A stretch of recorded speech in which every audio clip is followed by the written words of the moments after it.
সাথে একটু শত্রুতা আছে। ওই যে পুত্রবধূ, নোয়াখালীর পুত্রবধূর ঘটনা শুনছেন? পুত্রবধূ পরকীয়া প্রেম করে, এটা শ্বশুর বাধা দিয়েছে। এখন ওই পুত্রবধূ যায়া থানায় মামলা করছে যে আমার শ্বশুর আমাকে ধর্ষণ করছে।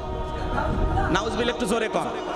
তার মানে কি, পরকীয়া দেখে ফেলার কারণে পুত্রবধূ শ্বশুরকে ফাঁসায় দিতেছে।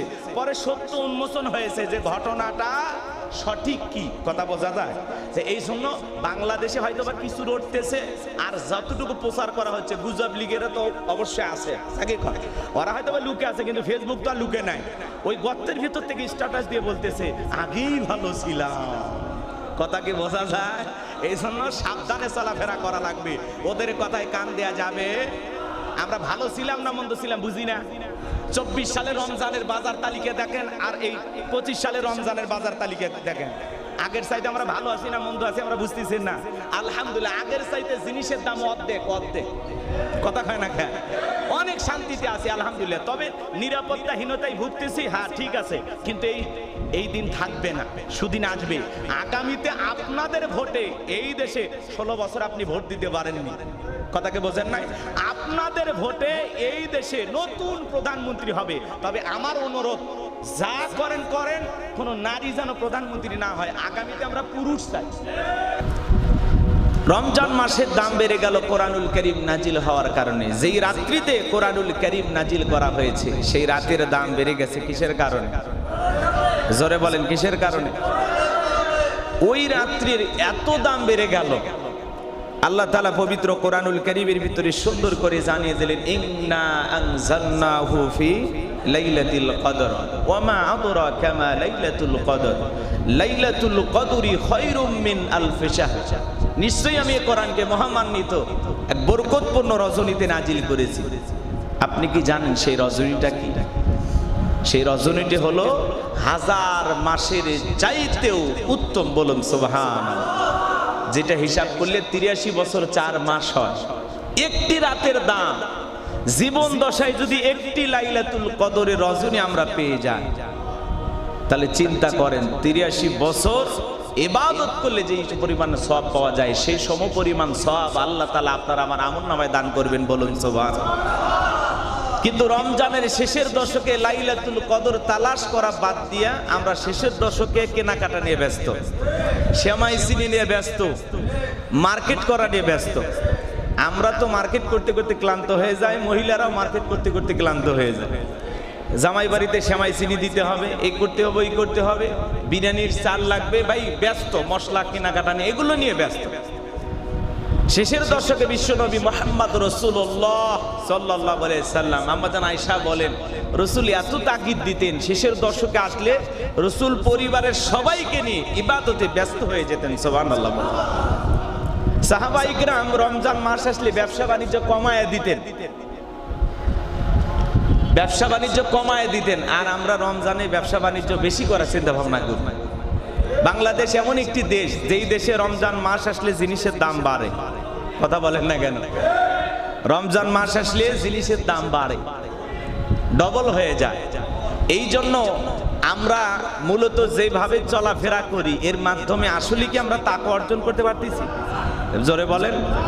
আল্লাহ রাব্বুল আলামিন বলেন, ইয়া আইয়ুহাল্লাযীনা আমানু কুতিবা আলাইকুমুস সিয়ামু কামা কুতিবা আলাল্লাযীনা মিন ক্বাবলিকুম লাআল্লাকুম তাত্তাকুন। গতকালকে কুমিল্লা ক্যান্টনমেন্টে তিনি একটি বক্তব্য দিতে গিয়ে বলেছেন যে আমরা ভয় করি না। যারা এরকম কিছু করতে চাচ্ছেন, নতুন করে ষড়যন্ত্র করতেছেন, এরও দাঁত ভাঙা জবাব কিভাবে দিতে হয় আমরা দেব। রক্ত যখন দিতে শিখেছি আরো রক্ত দেব।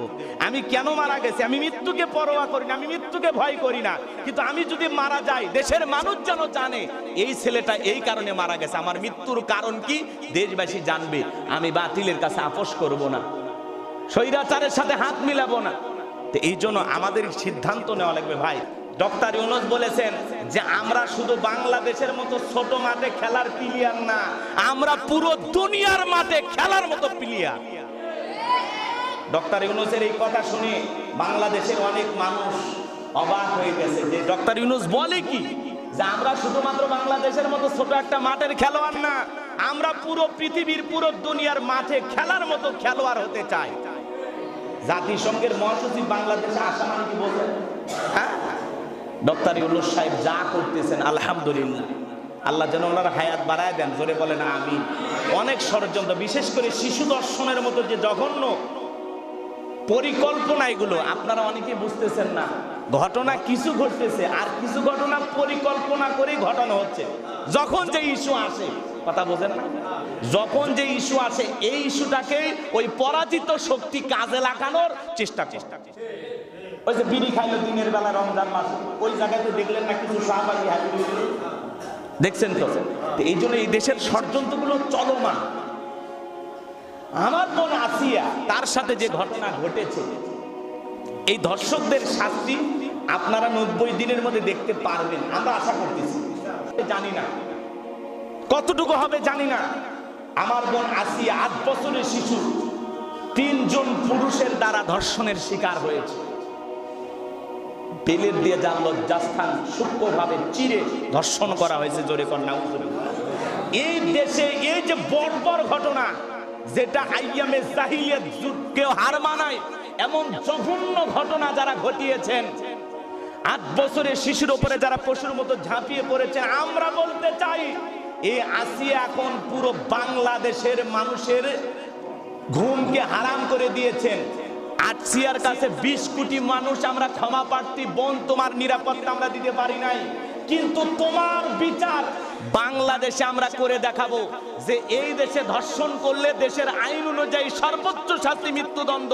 মৃত্যুদণ্ড এই 3 জনের কার্যকর না হওয়া পর্যন্ত আমরা আসিয়ার ইস্যুকে ভুলে যাব না, আসিয়াকে আমরা ভুলে যেতে যাব না। কথা বলেন ঠিক না? আবার একটা ঘটনা ঘটবে আর আপনি আসিয়াকে ভুলে যাবেন, হবে না। বরগুনা একটা ঘটনা ঘটছে, দেখেন না? তার অমুসলিম বোন, তার উপরে নির্যাতন করা হয়েছে। তার বাবা থানায় মামলা করছে। মামলা কেন করলো? বাবাকে হত্যা করেছে। জনাব তারেক রহমান ফোন দিয়ে খবর নিয়েছেন, বিএনপির ভারপ্রাপ্ত চেয়ারম্যান বলেছেন, বোন সমস্যা না, আমি তারেক রহমান তোমার পাশে আছি। আবার আসিয়ার বাড়িতেও জনাব তারেক রহমান ঈদ উপহার পাঠিয়েছেন। এই যে পাশে থাকতেছেন বিভিন্ন দলের নেতাকর্মী, জামাতের আমি ডক্টর শফিকুর রহমান আসিয়ার কবর জিয়ারত করেছেন, তার পরিবারকে সান্ত্বনা দিয়েছেন। বরগুনার সেই শিশু বোনের ওপর যে নির্যাতন হয়েছে তারও বিচার চেয়েছেন। এই যে বাংলাদেশে বগুড়াতে একটা ঘটনা ঘটলো, দেখলেন তো আপনারা? এই যে ঘটনাগুলো ঘটতেছে, কিছু ঘটনা কাউকে টাকা দিয়ে বলা হচ্ছে যে এত টাকা দিলেন তুমি একটা কিছু ঘটায়া দেখা। কথা কি বুঝতে পারতেছেন? এই দেশের ভিতরে অশান্তি সৃষ্টি করার জন্য একদল সেই শুরু থেকে আজ পর্যন্ত লেগে আছে। এই জন্য আপনাদেরকে বিনয়ের সহিত বলবো, আপনারা আপনার ছেলে মেয়েকে নজরে রাখবেন। কোন ধরনের এই ঘটনা ঘটলেই গণধোলাই দিবেন, এরপরে পুলিশকে ডাক দেবেন। কথা কি বুঝতে পারতেছেন? সবাইকে সচেতন থাকতে হবে। এই দেশ আপনার আমার সবার। এই দেশের ভিতরে যদি কেউ অশান্তি সৃষ্টি করে, আপনার আমার কিন্তু অবস্থা খুব একটা ভালো হবে না। কারণ পরিবারের সবারই মা বোন আছে ভাই, সবারই মা বোন আছে না? বলেন, সবার মা বোন আছে না? সকলে জানমালের নিরাপত্তার প্রয়োজন আছে না নাই? তাহলে জানমালের নিরাপত্তা দেওয়ার জন্য আপনাকে আমাকে প্রস্তুতি গ্রহণ করতে হবে। নিজেরাই সৈনিকের ভূমিকা পালন করতে হবে। পুলিশের আশায় বা বিভিন্ন প্রশাসনের ভাইদের আশায় বসে থাকলে হবে না। কথা কি বুঝতে পারতেছেন? এই জন্য আল্লাহ পাক যেন আমাদেরকে একটু সচেতন হয়ে চলার তৌফিক দান করেন। নির্বাচিত প্রধানমন্ত্রী না হওয়া পর্যন্ত আপাতত এই সময়গুলো আপনাকে একটু নিজের জান মাল, নিজের পরিবারের নিরাপত্তা নিজেকেই নিশ্চিত করতে হবে। কথা কি বুঝাইতে পারেন? কারণ ষড়যন্ত্রকারীরা থেমে নাই। যারা পরাজিত শক্তি, ওরা ষড়যন্ত্র করতেছে, মাঠে ময়দানে বিভিন্নভাবে ষড়যন্ত্র করতেছে। এখনো মাঝে মাঝে ওনাদের টেলিফোন দেখেন না, কথা কয় না। কেউ বাংলাদেশের মুসলমানদের বিষয়টা বিশ্বের দরবারে তুলে ধরে, ডক্টর ইউনূস টুপি মাথায় পরিয়া বক্তব্য দিতেছে, পাঞ্জাবি পরে হাজির হয়, আলহামদুলিল্লাহ। এগুলো আমাদেরকে ভালো লাগে না? বলেন, মুসলিম নেতা টুপি পরে হাজির হবে, মুসলিম নেতা রোজা রাখবে, আলহামদুলিল্লাহ, এমন নেতাই তোমরা চাও।